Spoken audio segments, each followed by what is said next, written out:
We're a nation that likes to borrow. Figures from the Bank of England show that we borrowed £2.4 billion for mortgages and unsecured loans in September alone. That takes the total that we owe to £1.5 trillion. But high street banks are stricter about how much they lend and who they'll lend it to. So some people are going elsewhere. On the internet, you'll find companies that match borrowers to lenders. Simon Gompertz went to see how it works. This is Zopa. In 3 years, it's looked after the lending of £28 million to 6,500 people. But it's not a bank, it's a meeting place on the internet for borrowers and lenders to get together and do business with each other. So it does the credit checks, the credit analysis, and it moves the money around, it manages the whole process, and it earns a fee. But that's all. The loans are split up into small amounts to reduce risk, so one loan might come from dozens of lenders. So this is a list of my borrowers. Giles Andrews is one of the founders, and he showed me his own lending on Zopa, a long list of loans he's made of small sums, £50 or £100. Have you had any that have fallen flat? I have. I've had a couple of defaults, and I've got one in arrears at the moment, I believe. The credit crunch has been a boost. All of our lenders can do that. Well, we've seen an increase in the number of applications from borrowers, which we think reflects the fact that borrowers have found it difficult to get loans from banks. I think the reasons for that are quite well documented. But don't you have lots more people defaulting?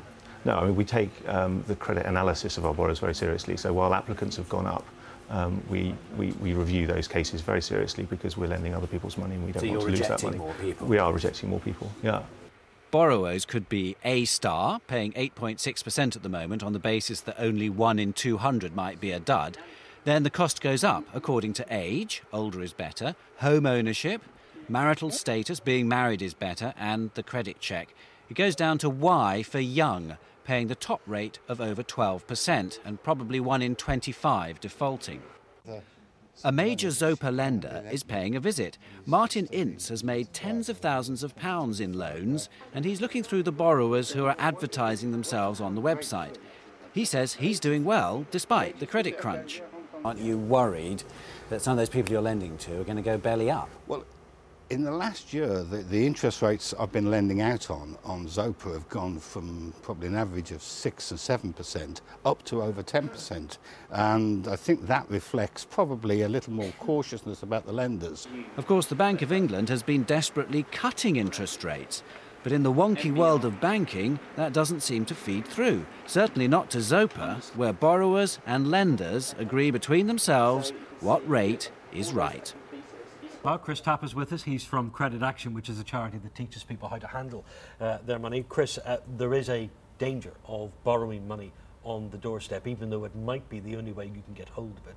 There are risks with it. Yeah, there certainly is. There's a lot of what we call high-cost credit options out there. So that's things like doorstep lending. There's lots of shops now on the high street, like the Money Shop, that will do payday lending and this type of thing that allows you to borrow a little bit of money over a short period of time, which seems very convenient. But if it's not money you actually need and you're going to struggle to pay it back, very quickly you can get caught in a debt cycle and you're struggling to make payments one month, so you need to borrow a little bit more the next month, and it all builds up and pretty soon you're in serious trouble. So what are the other options? We saw one option for lending here. If you're not going to the banks, what are the other options? Credit unions? Should you be looking at friends perhaps? Yeah, there's a whole range of options. There are things like peer-to-peer lending. There is the credit union movement. There's something called the social fund for people who are in receipt of benefits, where the government can provide very cheap short-term loans. It is also key to make sure you are communicating with friends and family. It's an option that people don't often utilise because they're worried about seemingly being embarrassed about having to ask for the money and being in a little bit of difficulty. But a lot of friends and family are happy to help out, and obviously that's free, and as long as people are clear and are communicating about it properly, that can be a good option for people. And you mentioned peer-to-peer lending. That's the Zopa thing that we saw in our report there. Is there a role in this for the regulator?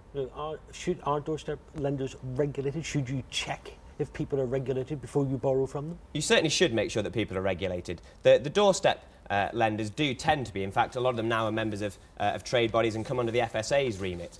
Some of the people who are practicing on the high street and also on the internet, this is something that, again, has become very popular. You see a lot of internet advertising for this type of very high-cost credit. And not all of those are very tightly regulated. You really do want to make sure you're borrowing from somebody that comes under the FSA's remit, so they come under their Treating Customers Fairly code, and you definitely don't want to be borrowing from somebody that doesn't have a consumer credit licence. That's loan sharking. It's completely illegal, and don't touch it with a barge pole. All right, Chris, thanks very much.